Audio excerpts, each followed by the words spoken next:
Hola, mi nombre es Vangelis García y trabajo como enlace comunitario en las oficinas del Distrito Escolar.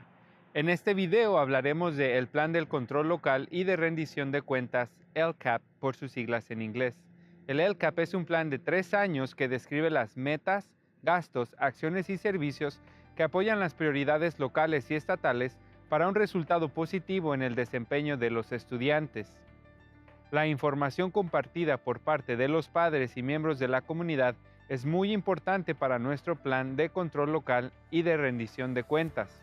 El Distrito Escolar de Santa María Bonita invita a los padres y miembros de la comunidad a participar en la encuesta LCAP 2019 esta primavera.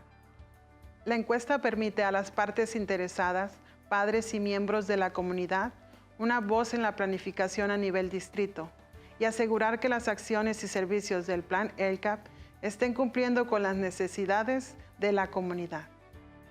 Los que son padres como nosotros deberán participar en esta encuesta, ya que ayudará a guiar las acciones y servicios que el distrito ofrecerá el próximo año. Hay varias maneras de hacer la encuesta. Recibirás el enlace por un mensaje de Parent Square.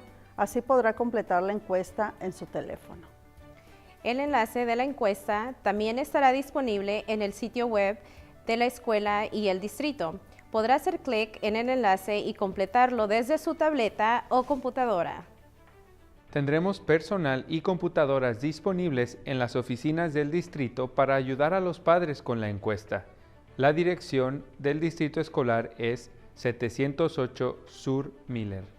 Además, las escuelas han planeado eventos para darle la oportunidad a los padres de participar en esta encuesta.